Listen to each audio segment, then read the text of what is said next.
What can names tell us about the reliability of the Gospels? That's the big question, and I'm your host, Gabriel Bausch.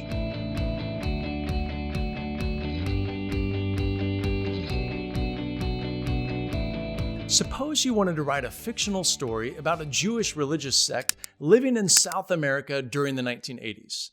And suppose you were creating names for your characters. What are the chances that you would choose names that were actually popular among Jewish communities in South America during that time period? Now, you probably know some Jewish names, maybe Abraham or Isaac or Jacob, but what are the chances that you choose names that were actually being used by Jewish communities in South America during the 80s? Now, if we assume that the gospel writers were writing fiction, that is exactly the sort of thing they would have needed to do. What are the chances that they would actually use names, given that many of these Gospels were probably not even written in Palestine? What are the chances that they would have used names that were actually popular during that time period? Would they have gotten it right? Well, maybe, but let's look at some of the data. So recently, some really interesting research has been done. And names used by Jewish males in Palestine during the period of 330 BC to 200 AD on things like burial inscriptions and legal documents and literary works have been compiled by scholars.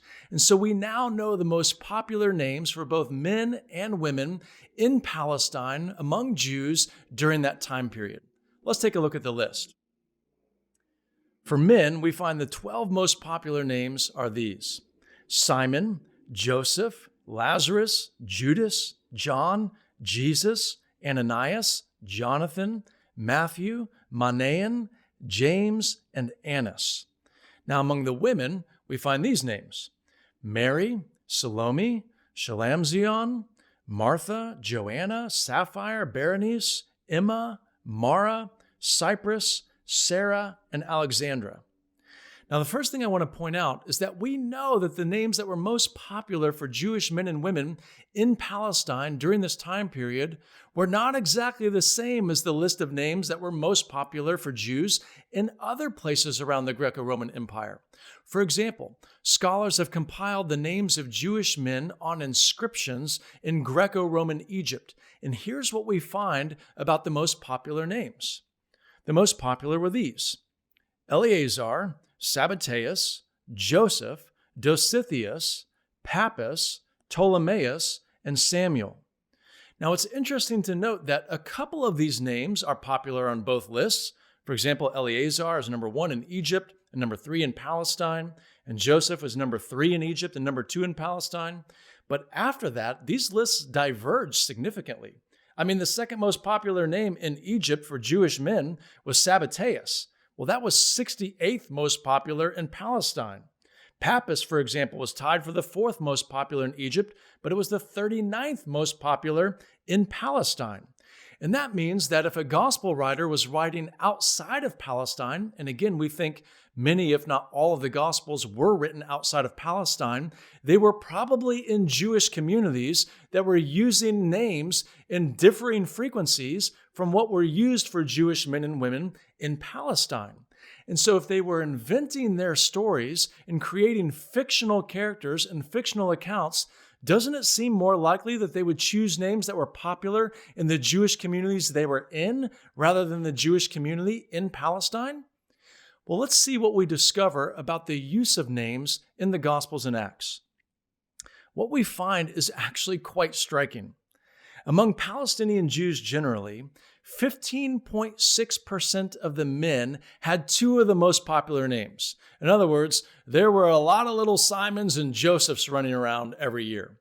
Now, in the Gospels and Acts, we find that among Simon and Joseph, those 2 names make up 18.2% of the male characters in the Gospels and Acts. Now, this is quite striking. There are also a lot of Simons and Josephs in the Gospels and Acts.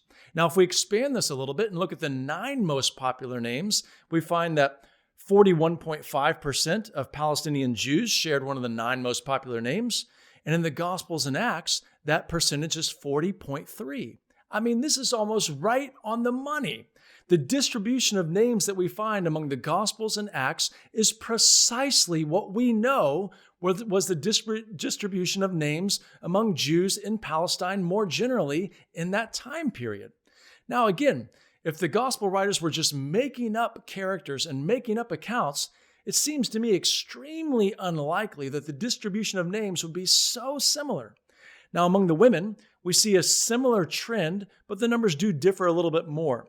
The two most popular names is 28.6% among Palestinian Jews generally, 38.9% in the Gospels and Acts. Then the 9 most popular, 49.7% among Palestinian Jews generally, and 61.1% among the Gospels and Acts.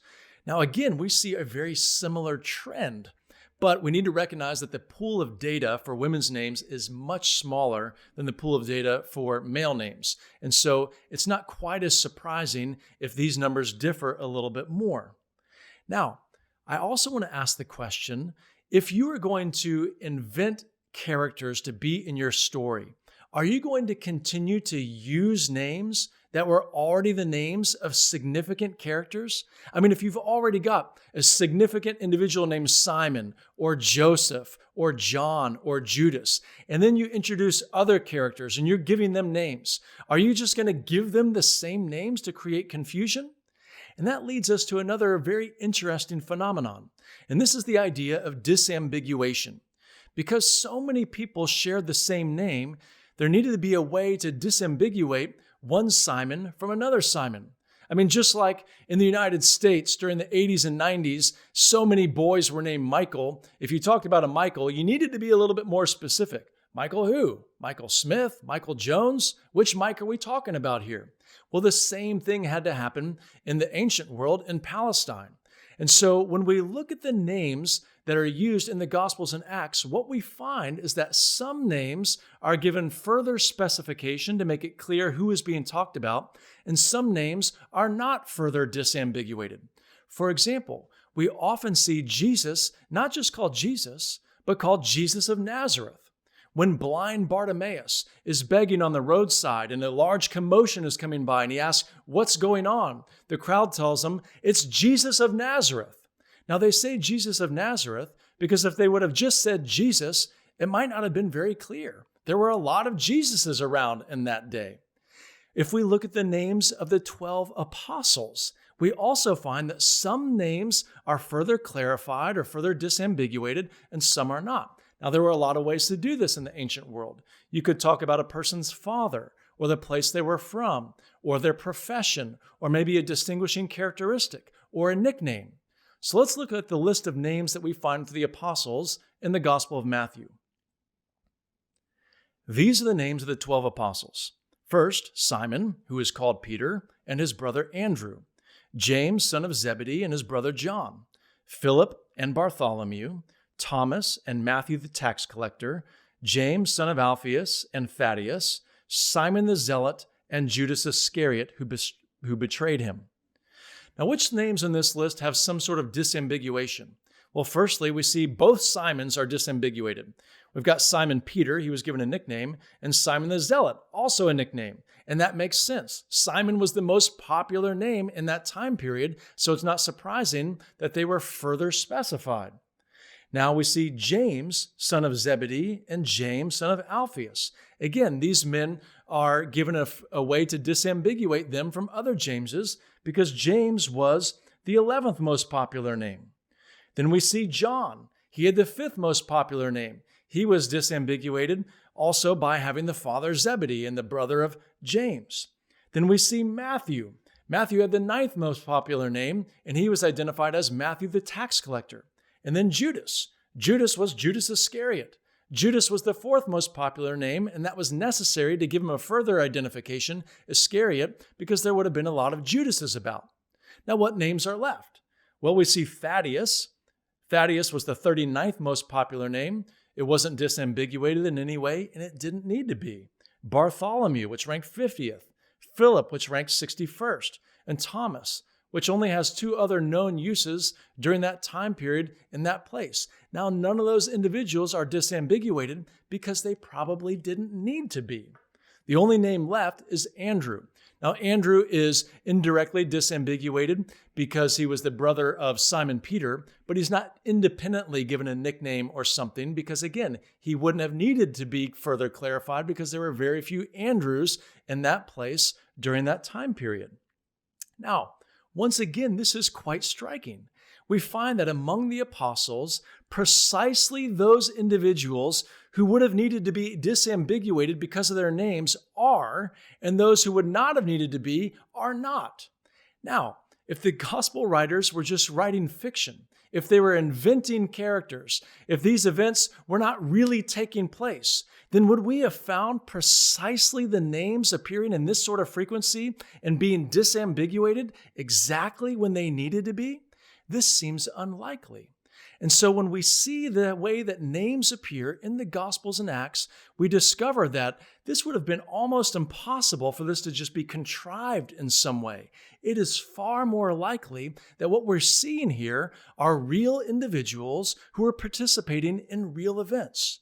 And this increases the probability that we're not reading fiction, but that we're reading material based on things that really happened.